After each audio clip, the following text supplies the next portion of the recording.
Hello दोस्तों, एक बार फिर से बहुत बहुत स्वागत करते हैं हमारे यूट्यूब चैनल RKITI में। तो दोस्तों, इस वीडियो में हम देखेंगे प्रीवियस ईयर का हमारा क्वेश्चन चल रहा है, क्वेश्चन आंसर प्रैक्टिस। आज हमारा सेट नंबर 40वां होगा, यानी 40 होगा। इससे पहले हम 39 सेट नंबर 39 वीडियो हम अपने चैनल पे अपलोड कर दिए हैं। तो आप लोग नहीं देखे हैं तो आप लोग से रिक्वेस्ट है कि हमारे YouTube पे वीडियो सेक्शन में जाके ये सभी वीडियो ज़रूर देख लीजिए। दोस्तों, प्रीवियस ईयर में जितना भी आपका एग्ज़ाम हुआ है, DMRC का, LMRC का, जो भी रेलवे का एग्ज़ाम, LP वाला जो है, उसके बाद आपका UP PCL, UP TG2 या UP आर्मिनल, जो भी प्रीवियस ईयर में क्वेश्चन पूछे गए हैं, तो हम इस वीडियो के माध्यम से आप लोग को डिस्कशन कराते हैं। तो आज का जो हमारा चैप्टर रहने वाला है सेपरेटली, वह इलेक्ट्रिकल वायरिंग होगा। इलेक्ट्रिकल वायरिंग चैप्टर से सभी क्वेश्चन दिए गए हैं। तो आपका यह मेमोरी बेस होता है दोस्तों, ज़्यादातर इसमें आपको याद करने योग्य होता है। तो आप लोग ये सभी क्वेश्चन बहुत ही अच्छे से देखेंगे। इसमें लगभग 60 से 65 क्वेश्चन है, जो बहुत ही इंपॉर्टेंट है, क्योंकि प्रीवियस ईयर में ये सब पूछ चुका है। तो चलिए फिर वीडियो को स्टार्ट कर लेते हैं। देखिए, क्वेश्चन इसमें पहला है, किसी भी दिए गए नए इंस्टॉलेशन की वायरिंग पूर्ण होने पर नियमों के लिए किस समूह को सत्यापित किया जाना चाहिए। तो आई रूल का मतलब भारतीय विद्युत नियम, यानी इंडियन इलेक्ट्रिसिटी रूल्स जो होता है उसे हम आई रूल बोलते हैं। तो आई रूल 1940 के तहत हमें वायरिंग करना चाहिए, या 1950 के तहत, या 19,500 के तहत, या 1956 के तहत। तो दोस्तों, आप जानते होंगे जो ऑप्शन डी है सही हो जाएगा। आई नियम 1956 जो होता है, उसके तहत नए इंस्टॉलेशन की जो भी वायरिंग होती है वह पूर्ण होने के बाद तो 1956 समूह द्वारा सत्यापित किया जाना चाहिए।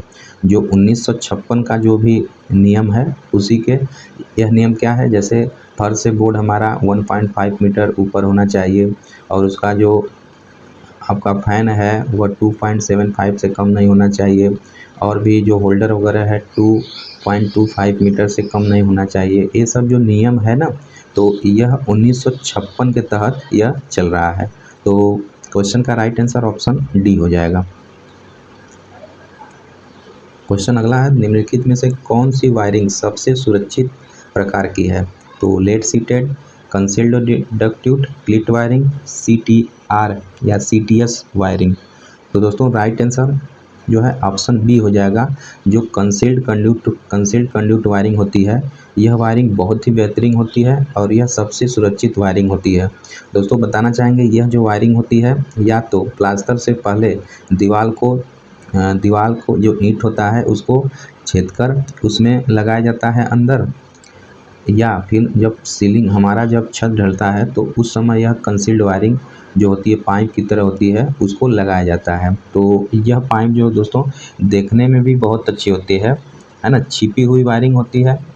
ठीक है, इसको हम छिपी हुई वायरिंग भी बोलते हैं या डक्ट वायरिंग भी बोलते हैं। ठीक है, क्योंकि यह दीवार के अंदर छिपी होती है और यह कहीं से भी दिखाई नहीं देती है, और उसके बाद दीवार की जो है दोस्तों सुंदरता भी बढ़ा देती है, क्योंकि दीवार के कहीं भी पार्ट में दिखाई नहीं देती है, अंदर वायरिंग होती है। इसलिए जो कंसील्ड वायरिंग होती है यह बहुत इंपॉर्टेंट वायरिंग होती है, सबसे सुरक्षित वायरिंग होती है। तो राइट आंसर ऑप्शन बी हो जाएगा, कंसील्ड वायरिंग। दोस्तों, क्लिट जो वायरिंग होती है वह सबसे सस्ती वायरिंग होती है। जो क्लिट वायरिंग होती है ये अस्थायी वायरिंग की कैटेगरी में आती है, वहीं जो कंसील्ड वायरिंग होती है यह अस्थायी वायरिंग के कैटेगरी में आती है। ठीक है, तो राइट आंसर ऑप्शन बी हो जाएगा। क्वेश्चन अगला है, लाइट और फैन पंखे के उप परिपथ की वायरिंग के लिए प्रयुक्त तांबे के चालक की अनुप्रस्थ काट का क्षेत्रफल कितना होगा। 5 mm square, 15 mm square, 1.5 mm square, या 0.5 mm स्क्वायर। तो दोस्तों, यहाँ पूछा है तांबे के चालक की अनुप्रस्थ काट क्षेत्रफल कितना होना चाहिए। तो दोस्तों देखिए, जो लाइट और फैन है, लाइट एंड फैन जो है, तो उसके लिए उप परिपथ के लिए जो वायरिंग है तांबे का 1.5 mm स्क्वायर से कम नहीं होना चाहिए, है ना। 1.5 mm स्क्वायर से कम नहीं होना चाहिए। वहीं बात करें एल्युमिनियम का, ठीक है। तो एल्युमिनियम का बात करें तो 2.5 mm² से कम नहीं होना चाहिए एल्युमिनियम के जो चालक है, कंडक्टर है। तो बात कर लेते हैं पावर के लिए। तो दोस्तों पावर जो वायरिंग होती है, तो पावर वायरिंग के लिए ये कम से कम 2.5 mm² ये लाइट और फैन के लिए रहना चाहिए तांबा का चालक, ठीक है, 2.5 mm²। वही पावर के लिए एल्युमिनियम की बात करें तो 4 mm² से कम नहीं होना चाहिए तांबे के लिए, ठीक है। तो ये सब पॉइंट को एल्युमिनियम के लिए पावर वायरिंग में एल्युमिनियम के लिए 4 mm² से कम नहीं होना चाहिए। तो यह सब पॉइंट याद रखे रहिए, ये सब पॉइंट ही आपके एग्जाम में पूछता रहता है। तो यहाँ पे लाइट और फैन के लिए पूछा है तो आपका 1.5 mm² हो जाएगा, ऑप्शन सी बिल्कुल सही हो जाएगा। क्वेश्चन अगला है, घरेलू वायरिंग में भू संपर्क तार का आकार डॉट से कम नहीं होना चाहिए। तो दोस्तों घरेलू वायरिंग जो होती है उसमें भू संपर्क का तार जो है वह 14 SWG यानी 14 SWG का मतलब स्टैंडर्ड वायर गेज, उसका गेज नंबर जो होता है तो 14 गेज नंबर से यानी SWG से कम नहीं होना चाहिए। तो ऑप्शन आपका सी बिल्कुल सही हो जाएगा, ठीक है। क्वेश्चन अगला है, घरेलू वायरिंग में फ्यूज को डॉट संयोजित किया जाता है।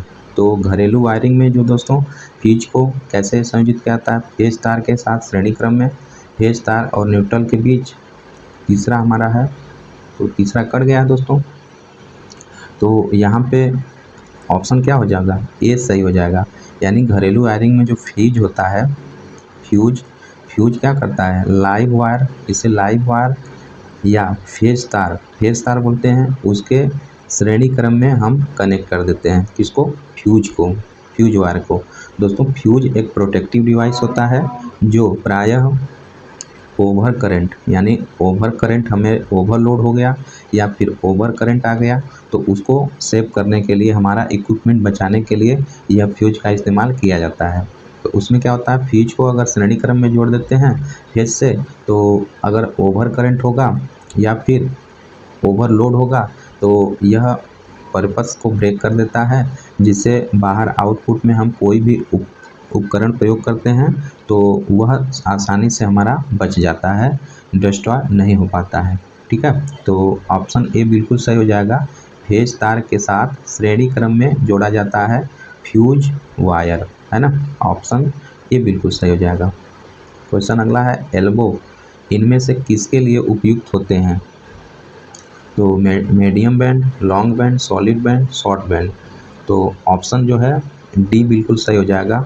जो छोटे बंकन होते हैं, शॉर्ट बैंड होते हैं, शॉर्ट बैंड में एल्बो प्रयुक्त किए जाते हैं, है ना। तो ऑप्शन डी बिल्कुल सही हो जाएगा। अगला है, लैंप होल्डर से छोटे उपकरणों के लिए आपूर्ति लेने के लिए इनमें से किसका उपयोग किया जाता है। Adapter lamp holder, socket, ceiling rose, holder. तो दोस्तों राइट आंसर जो हो जाएगा adapter lamp holder, option A बिल्कुल सही हो जाएगा। जो लैंप होल्डर से छोटे उपकरणों के लिए जो आपूर्ति लेने के लिए उपयोग किया जाता है, एडाप्टर लैंप होल्डर का प्रयोग किया जाता है, ऑप्शन ए बिल्कुल सही हो जाएगा। क्वेश्चन अगला है, उस बिंदु को क्या कहा जाता है जहां उपभोक्ता की वायरिंग कट आउट से जुड़ी होती है। पहला दिया है ग्राउंड टर्मिनल, दूसरा कंज्यूमर टर्मिनल, तीसरा अर्थिंग टर्मिनल, चौथा न्यूट्रल टर्मिनल। तो दोस्तों उस बिंदु को क्या कहा जाता है जहां उपभोक्ता की वायरिंग कट आउट से जुड़ी होती है, ठीक है। तो राइट आंसर हो जाएगा ऑप्शन बी हो जाएगा, कंज्यूमर टर्मिनल। जो उपभोक्ता का टर्मिनल होता है, उपभोक्ता की वायरिंग कट आउट से जुड़ी होती है, कंज्यूमर टर्मिनल हो जाएगा, ऑप्शन बी बिल्कुल सही हो जाएगा।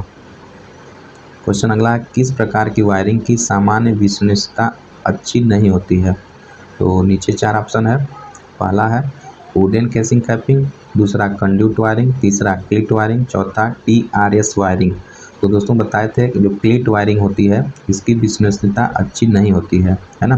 देख सकते हैं वायरिंग की सामान्य विश्वसनीयता अच्छी नहीं होती है। जो क्लिट वायरिंग होता है यह अस्थायी वायरिंग होता है। अस्थायी वायरिंग वहाँ प्रयोग किया जाता है जहाँ 1 दिन या 2 दिन के लिए मेला हो गया, कोई भी सार्वजनिक प्लेस हो गया, लगाया जाता है, वहाँ पे इस सब का वायरिंग का प्रयोग किया जाता है, ठीक है। तो अस्थायी वायरिंग होती है और यह सबसे सस्ती वायरिंग होती है ना, क्लीट वायरिंग। तो उतना यह विश्वसनीय नहीं होती है। तो ऑप्शन सी बिल्कुल सही हो जाएगा। क्वेश्चन अगला है, निम्न में से कौन सा इलेक्ट्रिक वायरिंग का एक प्रकार नहीं है? Conduit wiring, cleat wiring, wooden casing capping wiring, open wiring. तो दोस्तों देखिए, आपका कंड्यूट वायरिंग होता है ना, ये अस्थायी वायरिंग होती है। दूसरा क्लिट वायरिंग, यह भी वायरिंग का प्रकार होता है। वुडन केसिंग कैपिंग वायरिंग, यह भी वायरिंग का प्रकार होता है। लेकिन ऑप्शन डी जो है ओपन वायरिंग, खुली वायरिंग, यह वायरिंग का प्रकार नहीं होता है ना। तो ऑप्शन डी आपका बिल्कुल सही हो जाएगा। दोस्तों बात कर लेते हैं अस्थायी वायरिंग में क्या क्या आती है वायरिंग, और अस्थायी वायरिंग में क्या क्या आती है। तो बात करें अस्थायी वायरिंग की, तो अस्थायी वायरिंग में फ्लेक्सिबल तार की वायरिंग, जो फ्लेक्सिबल तार की वायरिंग आती है। उसके बाद क्लीट वायरिंग आती है, क्लीट वायरिंग आती है। अब बात करें अस्थायी वायरिंग में, तो अस्थायी वायरिंग में आपका पहला केसिंग कैपिंग वायरिंग हो गई, यह आती है। दूसरा CTS वायरिंग या TRS वायरिंग, ये सब आती है। तीसरा आपका लेड सीट वायरिंग आती है, जो लेड सीट वायरिंग होती है वह आ जाती है। चौथा आपका कंड्यूट पाइप वायरिंग आ जाती है, जो कंड्यूट पाइप वायरिंग आ जाती है। पांचवा आपका डक्ट वायरिंग, डक्ट वायरिंग को हम कंसील्ड वायरिंग भी कहते हैं, तो यह वायरिंग आ जाती है। तो ये सब अस्थायी वायरिंग होती है, जबकि फ्लेक्सिबल जो तार की वायरिंग होती है, क्लिप वायरिंग, ये अस्थायी वायरिंग होती है ना। इससे जुड़े आप ये सब पॉइंट को नोट कर लीजिएगा। तो यहाँ पे निम्न में से कौन सा इलेक्ट्रिक वायरिंग एक प्रकार नहीं है? तो ओपन वायरिंग हो जाएगा, यह नहीं होता है वायरिंग का प्रकार, बाकी ये सब होता है। ऑप्शन डी बिल्कुल सही हो जाएगा। क्वेश्चन अगला है, इलेक्ट्रिक वायरिंग में प्रयुक्त केबलों का चयन करते समय निम्न में से किस मापदंड का विचार नहीं किया जाता है? चालक की सामग्री पे, भूसंपर्क बिंदु, कोरों की संख्या, वोल्टेज ग्रेटिंग। तो दोस्तों वायरिंग में प्रयुक्त केबलों का चयन करते समय निम्न में से किस मापदंड का विचार नहीं किया जाता है? तो आपका पहला है चालकों की सामग्री, तो इसका जरूर आपका विचार किया जाता है। फिर कोर की संख्या, इस पर भी विचार किया जाता है। वोल्टेज ग्रेडिंग पे, ये तो मोस्ट है, इस पर भी विचार किया जाता है। लेकिन भू संपर्कन बिंदु जो अर्थ पॉइंट होता है, इस पर विचार नहीं किया जाता है ना। तो ऑप्शन जो है आपका बी बिल्कुल सही हो जाएगा। ठीक है दोस्तों, राइट आंसर ऑप्शन बी हो जाएगा। अगला है, घरों की वायरिंग के लिए निम्न में से किस सुरक्षा मापदंड का उपयोग किया जाता है? MCB, ACB, ICB, OCB। तो ऑप्शन क्या हो जाएगा? MCB का प्रयोग किया जाता है। तो MCB जो होता है full form miniature circuit breaker होता है। मिनिएचर सर्किट ब्रेकर जो प्रायः ओवर करेंट या ओवरलोड के कारण सर्किट को ऑफ कर देता है ना। तो यह जो है फ्यूज के स्थान पे अब यही MCB का प्रयोग किया जा रहा है। तो ऑप्शन जो है ए बिल्कुल सही हो जाएगा। क्वेश्चन अगला है, निम्नलिखित में से कौन सा निर्माता के लिए BIS लाभ है? ठीक है, BIS लाभ है। पहला ISI मार्का वाले उत्पाद का मुक्त रिप्लेसमेंट। दूसरा शोषण और धोखे से सुरक्षा। तीसरा जोखिम के प्रति सुरक्षा का अवसर। चौथा है बाजार में उत्पादों की बेहतर छवि। तो दोस्तों BIS का जो लाभ होता है यह तीनों होता है। ISI मार्क वाले उत्पादों को मुक्त रिप्लेसमेंट कराता है BIS। शोषण और धोखे से सुरक्षा, धोखा न देना मतलब अच्छे क्वालिटी का प्रोडक्ट देना, इसके लिए भी ये जिम्मेदार होता है, लाभ होता है। और जोखिम के प्रति सुरक्षा आश्वासना, तो तीसरा से भी ये सब से भी होता है। लेकिन आपका बाजार में उत्पादों की बेहतर छवि के लिए यह लाभ नहीं होता है ना, इससे कोई मतलब नहीं होता है। तो ऑप्शन आपका डी बिल्कुल सही हो जाएगा। बाजार में उत्पादों की बेहतर छवि इससे अंतर्गत नहीं आता है ना, बाकी तीनों आता है। क्वेश्चन अगला, घरेलू उपकरणों की वायरिंग के लिए सामान्य नियम अनुसार सर्किट में सभी वितरण बोर्ड फ्लोर स्तर से ऊपर डॉट से अधिक की ऊंचाई पर स्थापित नहीं किए जाने चाहिए। तो देखिए घरेलू जो वायरिंग उपकरण है वह सामान्य नियम के अनुसार जो पर्पस सर्किट के सभी वितरण बोर्ड, जो डिस्ट्रीब्यूशन बोर्ड है, वितरण बोर्ड है, वह ऊंचाई से अधिक ऊंचाई पर स्थापित नहीं किए जाने चाहिए। 3 मीटर, 10 मीटर, 2 मीटर, और 4 मीटर। तो दोस्तों राइट आंसर ऑप्शन सी हो जाएगा। 2 मीटर से ऊपर ऊंचाई पे जो है उपयोग नहीं किए जाने चाहिए, है ना। प्रायः 1.5 मीटर की ऊंचाई पे बोर्ड को हम इंस्टॉल करते हैं। जो हमारा डिस्ट्रीब्यूशन बोर्ड होता है 1.5 जो 1.5 मीटर है उसके ऊंचाई पर हम इंस्टॉल करते अपने घर के कहाँ पे, अपने जब घर खोलते हैं उस बाएं साइड में, है ना। जो एंट्री करते हैं उससे बाएं साइड में हम 1.5 मीटर की ऊंचाई पे इंस्टॉल करते हैं, ठीक है। तो अधिकतम जो है 2 मीटर से ऊपर नहीं होना चाहिए, उसके नीचे ही रहना चाहिए। ऑप्शन सी बिल्कुल सही हो जाएगा। क्वेश्चन अगला है, IEE नियम के अनुसार उच्च वोल्टेज सीमा वोल्टेज 33,000 वोल्ट से अधिक नहीं होना चाहिए, 10,000 वोल्ट से अधिक नहीं होना चाहिए, 650 वोल्ट से अधिक नहीं होना चाहिए, 20,000 वोल्ट से अधिक नहीं होना चाहिए। तो दोस्तों जो IEE नियम के अनुसार उच्च वोल्टेज सीमा जो है 33,000 वोल्ट से ऊपर नहीं होना चाहिए, है ना। तो ऑप्शन आपका ए बिल्कुल सही हो जाएगा। 33,000 वोल्ट को हम 33 kV भी कहते हैं, है ना। क्या 33 kV से अधिक नहीं होना चाहिए। ऑप्शन ए सही हो जाएगा। क्वेश्चन अगला है, the domestic electric appliance mostly operate at watt voltage, यानी घरेलू विद्युत उपकरण ज़्यादातर किस वोल्टेज पर काम में लिया जाता है। तो हम जानते हैं 230 वोल्ट AC सप्लाई पे घरेलू उपकरण का ज़्यादातर मोस्टली यूज में लेते हैं। तो ऑप्शन आपका सी बिल्कुल सही हो जाएगा। अगला क्वेश्चन है, सीलिंग पंखे की ज़मीन से न्यूनतम ऊंचाई कितनी होना चाहिए। तो दोस्तों जो ज़मीनी पंखा होता है, जो सीलिंग फैन होता है, सीलिंग फैन का मतलब छत वाला पंखा जो लटकाया हुआ रहता है, तो ज़मीन से न्यूनतम दूरी 2.75 तक होता है। तो ऑप्शन में देख लेते हैं, तो इतना नहीं दिया है, तो इसके लगभग 2.5 मीटर, है ना। 2.5 मीटर की ऊंचाई जो न्यूनतम ऊंचाई होनी ही चाहिए, है ना, 2.5 मीटर। उसके ऊपर हो सकता है, माने 2.75 तक हो सकता है, लेकिन मिनिमम 2.5 मीटर होना ही चाहिए, ठीक है। यहाँ पे मिनिमम दिया है तो इसलिए 2.5 लगाएंगे। ऑप्शन बी बिल्कुल सही हो जाएगा। क्वेश्चन अगला है, ISI के नियमों के अनुसार किसी लाइटिंग सर्किट में अधिकतम भार डॉट से ज़्यादा नहीं होना चाहिए।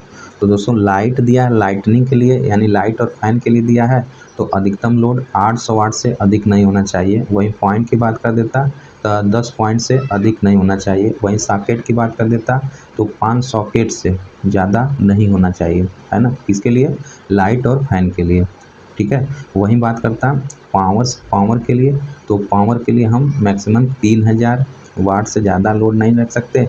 वही जो है उसमें पॉइंट की बात करें तो 2 पॉइंट से ज़्यादा नहीं लगाना चाहिए, ठीक है। तो यहाँ पूछा है लाइटिंग सर्किट के लिए, तो ऑप्शन आपका बी बिल्कुल सही हो जाएगा। बी सही हो जाएगा, 800 वाट, ठीक है। क्वेश्चन अगला देख लेते हैं, किसी पावर सब सर्किट में अधिकतम भार डॉट में ज़्यादा नहीं होना चाहिए। तो बताएं जैसा कि पिछले क्वेश्चन में 3000 वाट से ज़्यादा नहीं होना चाहिए, और इसमें जो सर्किट में 2 पॉइंट से ज़्यादा नहीं लगाना चाहिए पावर सब सर्किट में, है ना। तो ऑप्शन आपका सी बिल्कुल सही हो जाएगा।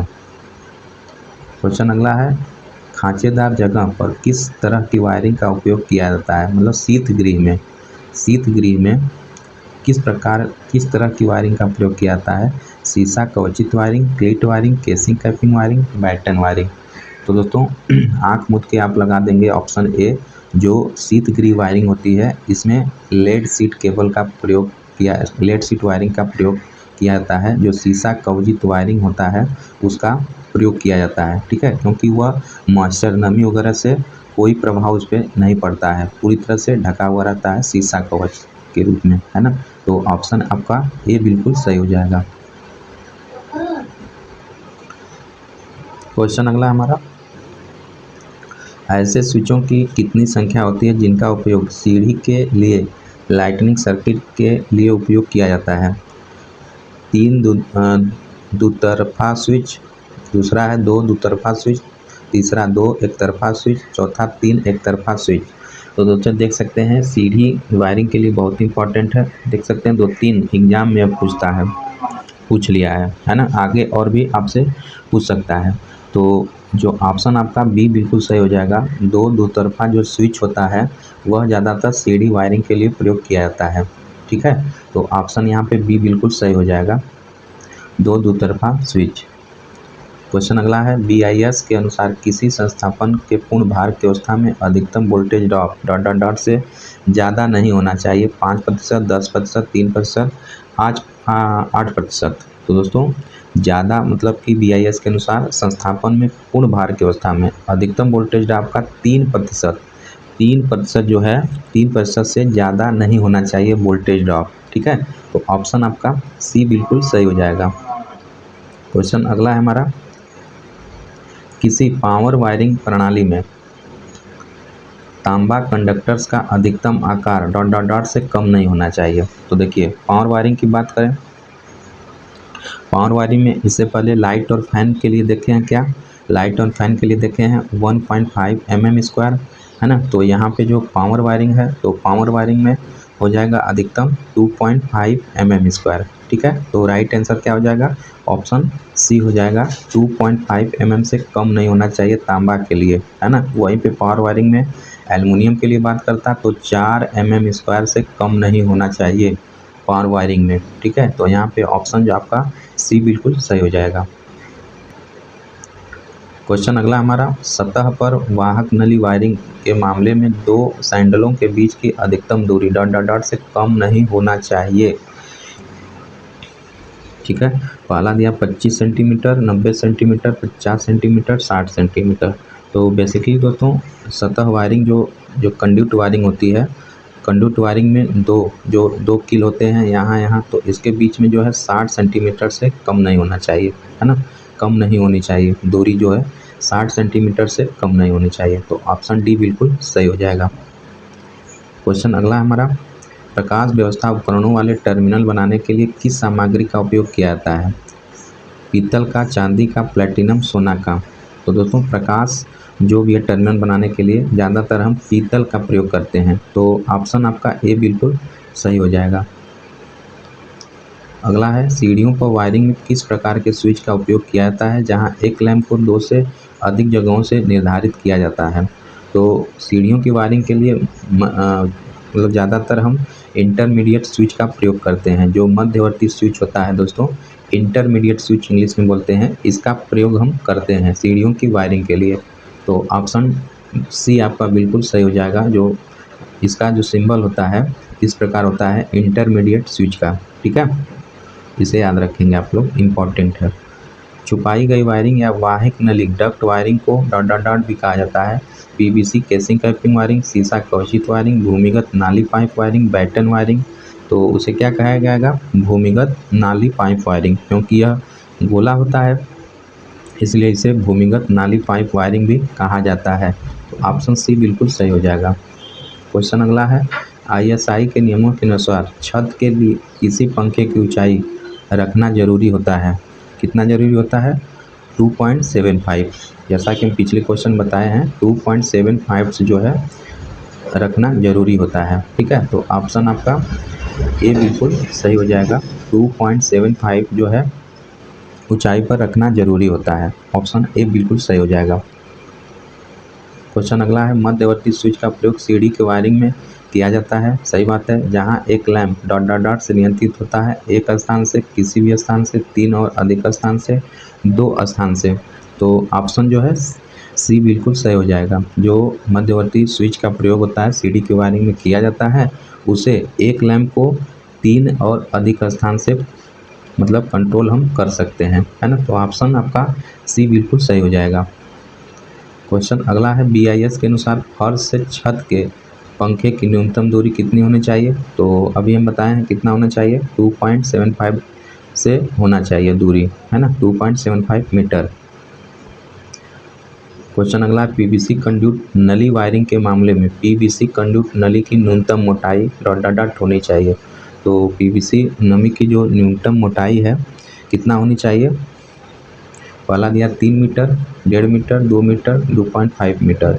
तो दोस्तों 2.5 mm जो होता है 2.5 mm मोटाई, न्यूनतम मोटाई होनी चाहिए किसका, PVC कंड्यूट नली पाइप वायरिंग की, है ना। तो ऑप्शन आपका डी बिल्कुल सही हो जाएगा। 2.5 mm मोटा होना चाहिए मिनिमम में। अगला क्वेश्चन कुछ बोल रहा है, BIS के अनुसार एक लाइट और सर्किट, आगे BIS के अनुसार एक लाइट और अधिकतम लोड कितना होता है, 800 वाट होता है। ठीक है, वहीं पॉइंट की बात करें तो 10 पॉइंट होना चाहिए, उससे अधिक नहीं होना चाहिए। आगे क्वेश्चन हमारा, तार के मानक गेज की सीमा होती है डॉट डॉट डॉट कितना, 0 से 22, 0 से 42, 0 से 12, 0 से 36। तो ऑप्शन डी बिल्कुल सही हो जाएगा। जो तार के मानक गेज यानी SWG स्टैंडर्ड वायर गेज की सीमा होती है 0 से 36 तक होती है। ठीक है, ऑप्शन डी बिल्कुल सही हो जाएगा। क्वेश्चन अगला है, वायरिंग प्रणाली में सबसे सस्ता और आसान तरीका डॉट डॉट डॉट है, क्लिट वायरिंग, बैटन वायरिंग, लकड़ी की कैसिंग कैपिंग वायरिंग, शीशा आच्छादित वायरिंग। तो दोस्तों राइट आंसर ऑप्शन डी हो जाएगा, सॉरी ऑप्शन ए हो जाएगा। जो क्लिट वायरिंग होती है वह सबसे सस्ता और आसान तरीका वाली वायरिंग होती है। ऑप्शन ए बिल्कुल सही हो जाएगा, क्लिट वायरिंग। क्वेश्चन अगला है, BIS के अनुसार फर्श से स्विच बोर्ड की ऊंचाई डॉट डॉट डॉट होती है 2.25, 0.90, 0.75, 1.5। तो राइट आंसर क्या हो जाएगा, ऑप्शन डी हो जाएगा। जो फर्श से स्विच बोर्ड होता है उसकी ऊंचाई जो है 1.5 मीटर होनी चाहिए। ठीक है, तो ऑप्शन आपका डी बिल्कुल सही हो जाएगा। अगला क्वेश्चन है, BIS के अनुसार किसी भी संस्थापन में पूर्ण लोड पर अधिकतम वोल्टेज ड्रॉप, तो अधिकतम वोल्टेज ड्रॉप कितना होना चाहिए BIS के अनुसार, ऑप्शन डी सही हो जाएगा, 5%। दोस्तों 3 से 5% होता है। तो मैक्सिमम जो अधिकतम पूछेगा अधिकतम वोल्टेज ड्रॉप तो 5%, और कम से कम जो वोल्टेज ड्रॉप 3% होता है, और अधिकतम जो होता है 5% होता है। तो ऑप्शन आपका डी बिल्कुल सही हो जाएगा। क्वेश्चन अगला है, सजावटी प्रकाश व्यवस्था में सीरीज में कई लाइटें डॉट डॉट डॉट द्वारा नियंत्रित होती है, बेल स्विच के द्वारा, DP स्विच के द्वारा, SP स्विच के द्वारा, ड्रम स्विच के द्वारा। तो ऑप्शन डी सही हो जाएगा। जो सजावटी प्रकाश व्यवस्था है उसमें कई सारे लाइट लगी होती है, ड्रम स्विच के द्वारा कनेक्ट होती है ना। ऑप्शन डी बिल्कुल सही हो जाएगा।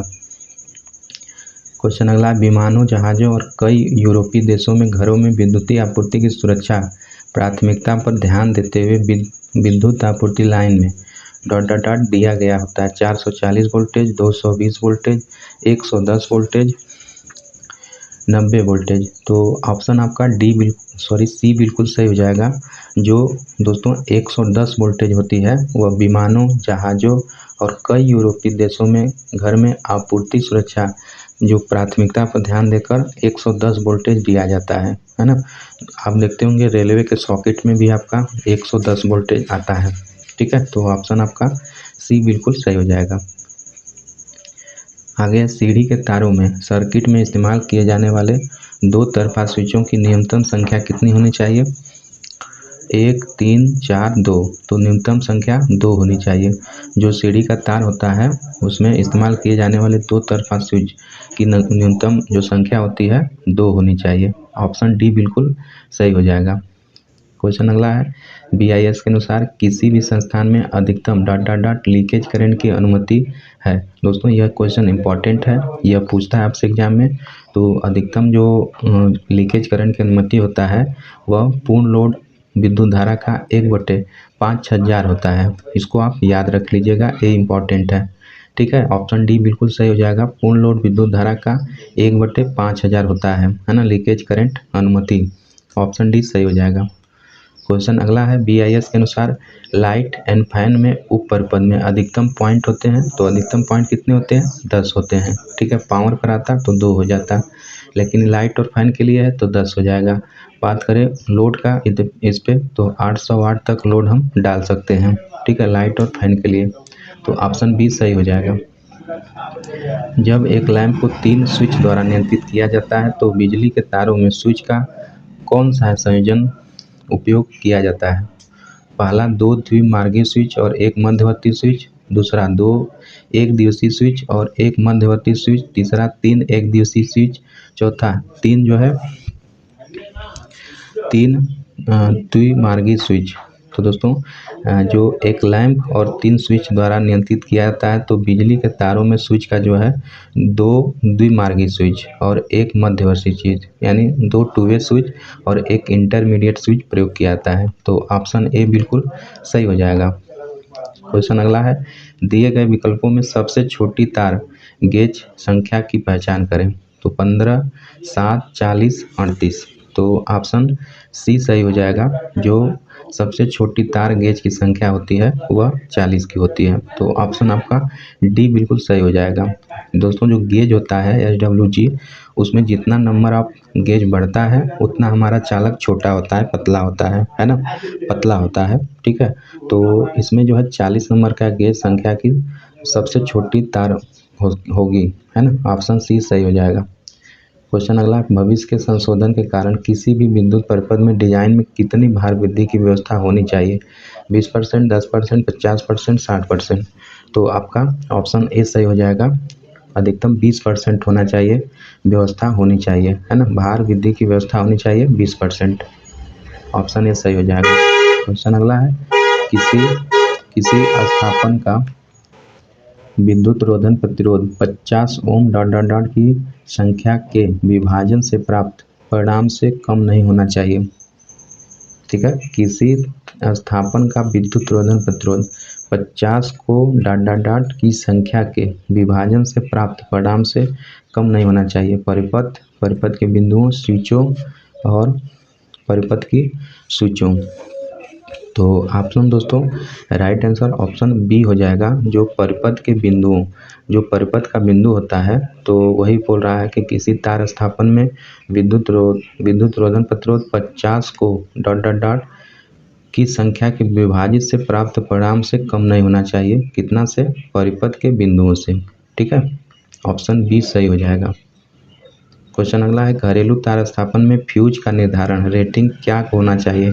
क्रांतिक मान का 60%, क्रांतिक मान का 75%, क्रांतिक मान का 40%, क्रांतिक मान का 150%। तो राइट आंसर क्या हो जाएगा? कितना होना चाहिए? तो राइट आंसर दोस्तों ऑप्शन डी हो जाएगा। जो क्रांतिक मान का 150% होना चाहिए, है ना। तो ऑप्शन जो है डी बिल्कुल सही हो जाएगा। घरेलू तार स्थापन में फ्यूज का जो निर्धारण रेटिंग होता है क्या होना चाहिए? तो क्रांतिक मान का 150% होना चाहिए। ऑप्शन डी बिल्कुल सही हो जाएगा।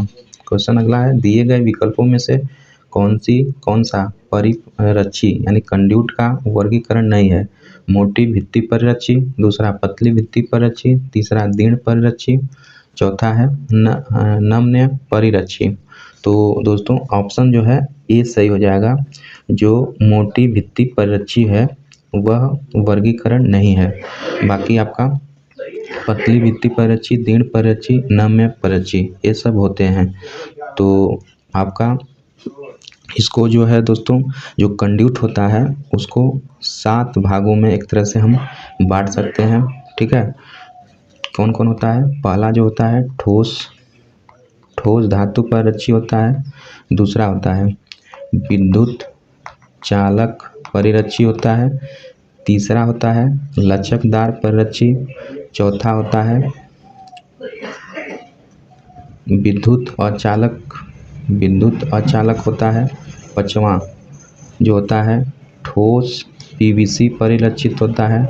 ठीक है, छठवां जो होता है द्रवरोधी लचकदार परिरक्षी।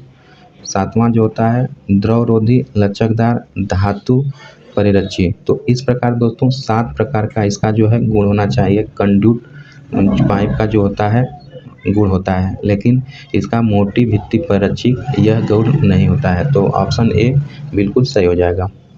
क्वेश्चन अगला है, दीर्ण परिरक्षी नलिका के संबंध में और असंबंध के लिए टूल उपकरण की आवश्यकता होती है। पाइप रेंज, दाब रेंज, परिरक्षी, कंड्यूट, पाइप कटर, बेडिंग रेड। तो ऑप्शन जो है क्या हो जाएगा? ए बिल्कुल सही हो जाएगा। जो पाइप रेंज होता है, जो दीर्ण परिरक्षी नलिका कंड्यूट के संबंध होता है वह पाइप रेंज होता है। तो ऑप्शन ए बिल्कुल सही हो जाएगा।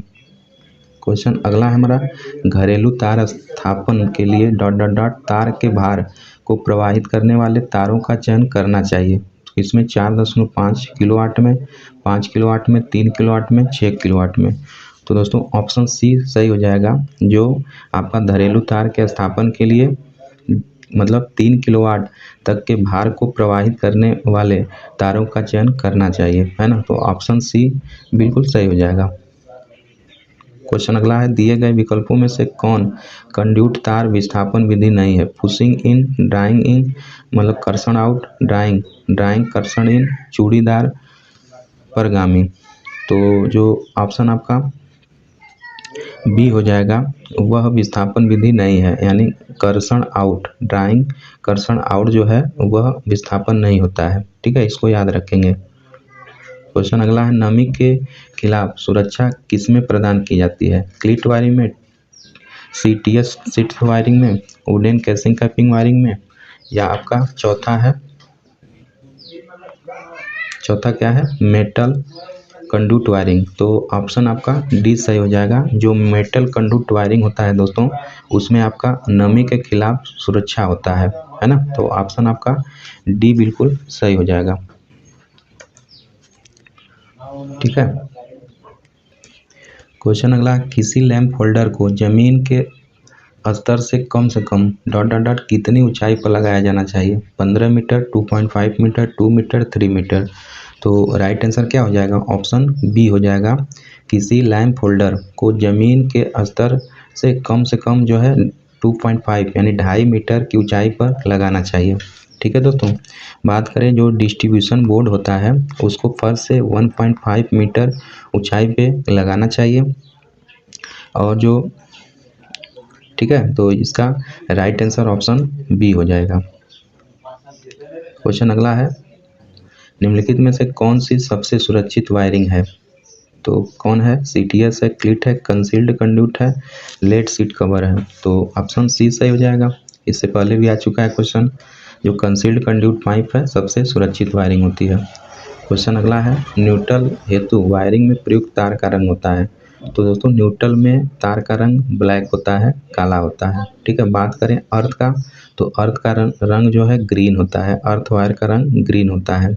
और फेज 3 होते हैं, आर वाई बी होते हैं। आर मतलब रेड होता है फेज, और वाई मतलब येलो होता है यानी पीला होता है, और ब्लू माने नीला होता है। तो ये तीनों फेज होते हैं। और एन जो न्यूट्रल उसका रंग ब्लैक होता है, और अर्थिंग का रंग ग्रीन हरा होता है। तो इसको भी आप याद रखेंगे। यहाँ पे न्यूट्रल के पूछा है तो न्यूट्रल का आपका ब्लैक हो जाएगा। ऑप्शन ए बिल्कुल सही हो जाएगा। ठीक है, बाकी ये आपका येलो, रेड, ब्लू ये सब फेज वायर है। वही अर्थ का पूछ देता तो अर्थ का ग्रीन होता है। ठीक है, इसको याद रखेंगे। आगे है,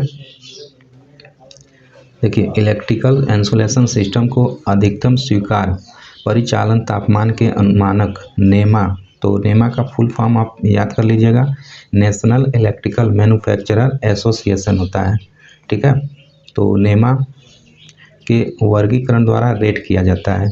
क्लास बी इंसुलेशन में अधिकतम परिचालन तापमान कितनी है? तो दोस्तों इसका एक फार्मूला होता है, मतलब इसका एक सूत्र के द्वारा, सूत्र क्या, एक तरफ आप टिक के द्वारा याद कर सकते हैं। इब F S C Y A E B F H C. तो इसके सहारे हम सभी को याद कर सकते हैं, मतलब क्लास बी का, क्लास वाई का, क्लास ए का, क्लास ई का, क्लास एफ का, क्लास एच का। ठीक है, तो आपका जो ये क्लास बी का जो होता है वह आपका 130 होता है। ठीक है, तो नीचे आप तालिका के माध्यम से देख सकते हैं। तो क्लास जो वाई होता है 90 होता है, क्लास ए जो होता है 105 होता है, क्लास ई 120, क्लास बी 130 होता है, एफ जो होता है 155, क्लास एच 180 और क्लास सी 180 से अधिक होता है।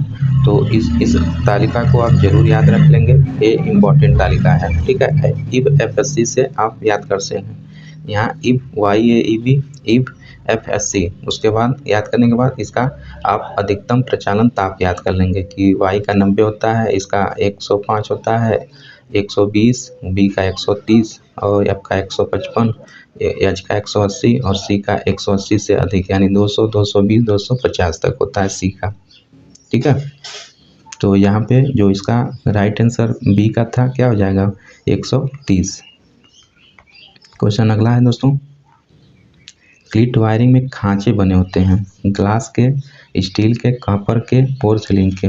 तो जो क्लिट वायरिंग में जो खांचे बने होते हैं वह पोर्सिलिन के बने होते हैं। ऑप्शन जो है डी आपका बिल्कुल सही हो जाएगा। जो पोर्सिलिन के बने होते हैं जो खांचे होते हैं क्लिट वायरिंग में। क्लिट वायरिंग सबसे सस्ती वायरिंग होती है ना, तो याद रखेंगे इसको। क्वेश्चन अगला है, ISI के अनुसार विद्युत वाटर हीटर के ढांचे एवं संयोजन केबल के बीच इंसुलेशन प्रतिरोध कितना होना चाहिए। तो दोस्तों इंसुलेशन प्रतिरोध जो होता है वह कम से कम कितना होना चाहिए, तो कम से कम 1 मेगा ओम से कम नहीं होना चाहिए, है ना। 1 मेगा ओम से कम नहीं होना चाहिए। तो आपका राइट आंसर क्या हो जाएगा, ए नहीं होगा, बी नहीं होगा, सी नहीं होगा, ऑप्शन डी हो जाएगा। 1 मेगा ओम से जो है प्रतिरोध इंसुलेशन कम नहीं होना चाहिए। तो ऑप्शन डी बिल्कुल सही हो जाएगा। ठीक है, क्वेश्चन अगला देख लेते हैं। भारतीय विद्युत नियम 1956 के दौरान नियम में ओवरहेड लाइन में सबसे निचले तार की भूमि से ऊंचाई क्लियरेंस दी गई होती है। रूल 85 में, रूल 75 में, रूल 77 में, रूल 92 में। जो दोस्तों नीचे वाला जो क्लियरेंस होता है, जो या तो रोड या तो समुद्र या तो कैनाल जो भी होता है, तो मिनिमम जो क्लियरेंस होता है, ठीक है, ऊंचाई जो होता है, तो रूल 75 में दिया हुआ रहता है, जो 5 कुछ समथिंग होता है। ठीक है, तो रूल जो है 75 में होता है, तो सॉरी रूल 77 में होता है, इसको आप याद रखेंगे। ठीक है, बात करें रूल जो है 75 तो 75 जो होता है वह ओवरहेड लाइन में जॉइंट बनाने के लिए होता है। ठीक है, जॉइंट बनाने के लिए होता है। जो जॉइंट बनाने के लिए जॉइंट में प्रयोग क्या क्या होता है, जैसे एक ब्रिटानिया जोड़ होता है। ठीक है, सिरोपड़ी लाइन में किया जाता है ब्रिटानिया जोड़, जिसका प्रयोग बहुत ज़्यादा किया जाता है। और एक होता है वेस्टर्न जोड़ होता है ना। ये सब का प्रयोग जोड़ लगाने में किया जाता है, तो वह नियम रूल 75 के अंतर्गत आता है। तो बात करें रूल जो है 85, तो 85 में जो दो खंभों के बीच अधिकतम जो अंतर होता है वह रूल 85 में आता है। ठीक है, यानी दो पोल के बीच जो अधिकतम जो दूरी रखी जाती है वह रूल 85 में आता है, नियम 85 में आता है। रूल नंबर 92 क्या है, तो रूल नंबर 92 में आसमानी यानी कि जो एयर में है, आसमान में है, आसमान में विद्युत सुरक्षा के अंतर्गत आता है। ठीक है, तो इन चारों के बारे में हम देख लिए। तो इसको आप रूल 77 को याद रखेंगे। क्या होता है कि ओवरहेड लाइन में सबसे निचले चालक की भूमि से ऊंचाई होती है। सबसे निचले चालक, जैसे इस प्रकार की लाइन है, तो सबसे निचले चालक जो है भूमि से इसके बीच की दूरी होती है। ठीक है, रूल नंबर 77 में इसको आप याद रखेंगे। राइट आंसर ऑप्शन सी हो जाएगा। तो दोस्तों आज का क्वेश्चन बस यहीं तक कंप्लीट हुआ। तो वीडियो आपको कैसा लगा कमेंट बॉक्स के माध्यम से ज़रूर हमें बताइएगा।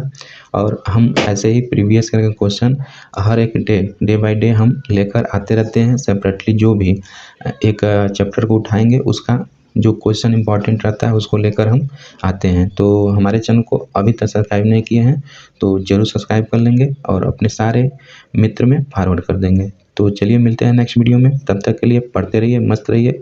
जय हिंद, जय भारत।